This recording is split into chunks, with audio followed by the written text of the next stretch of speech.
Shalom saudara-saudara yang terkasih di dalam Kristus. Hari ini kita kembali mendengarkan dan merenungkan firman Tuhan.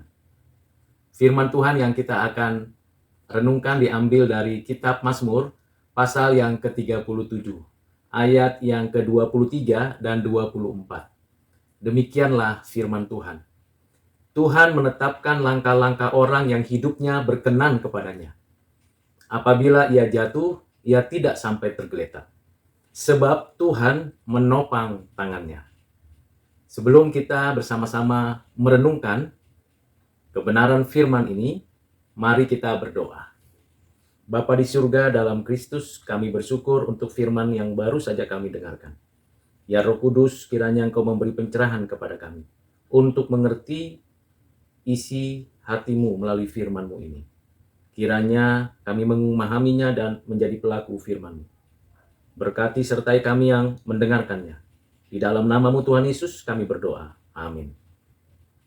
Saudara-saudara yang kekasih, ayat-ayat yang baru saja kita baca memiliki pengajaran yang mendalam dan mendasar. Yang pertama, Tuhan menetapkan. Bukan hanya di dalam sejarah hidup kita, tetapi dari sejak kekekalan. Sebelum segala sesuatunya ada diciptakan, Tuhan telah menetapkan. Ada 3 kategori penetapan Tuhan dalam satu kesatuan yang tak terpisahkan. Kategori penciptaan, kategori providensia, dan kategori penebusan. Ketiganya di dalam sejarah kita dapat memahaminya dalam satu kesatuan. Bahwa Tuhan telah menetapkan ada segala sesuatu yang diciptakan. Bahwa segala yang telah diciptakannya itu ditetapkan, dipelihara, dijaga, diperintah, diatur dengan baik, dengan indah. Dan di antara yang diciptakannya, dari antara manusia, ada yang ditetapkan menerima penebusan.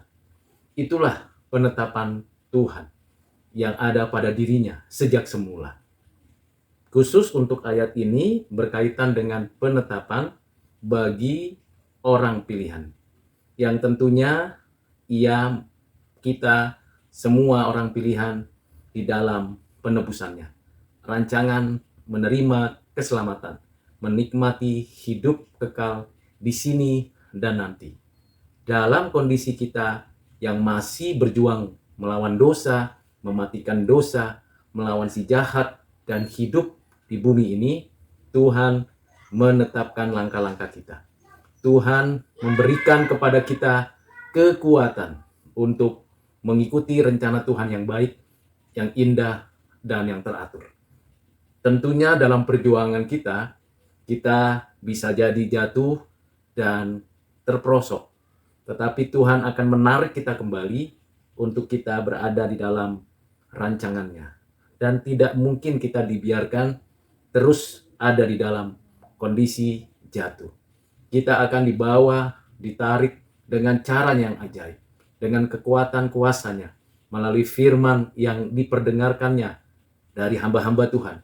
Melalui cara-cara ajaib dengan situasi dan kondisi alam. Ataupun melalui orang-orang di sekitar kita. Kita bersyukur karena Tuhan tidak pernah meninggalkan kita dan membiarkan kita sendirian. Ia menopang kita karena kita adalah saksi-saksinya yang menyatakan keagungan, kebesaran, dan kemuliaannya. Tidak dibiarkannya kita tergeletak lalu ditinggalkannya.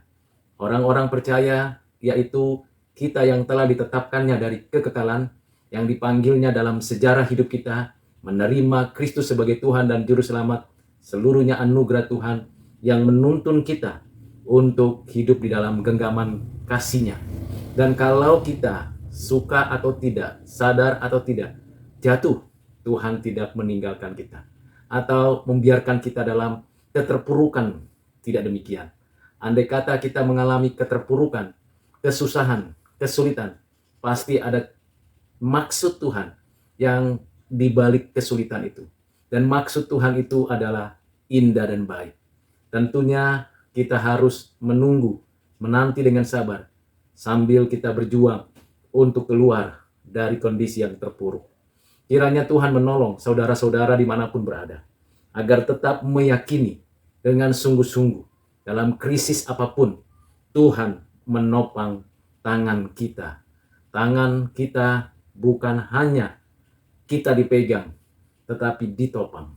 Bukan hanya kita mendapatkan kelepasan, pemulihan, tetapi kita menikmati hidup yang berkenan kepadanya. Tentunya kita bukan hanya percaya, taatlah kepada Tuhan. Kiranya renungan hari ini dari firman ini menolong Bapak, Ibu, Saudara, kita semua untuk tetap bersandar, bergantung kepada Tuhan di tengah keterpurukan apapun, krisis apapun yang sedang kita alami.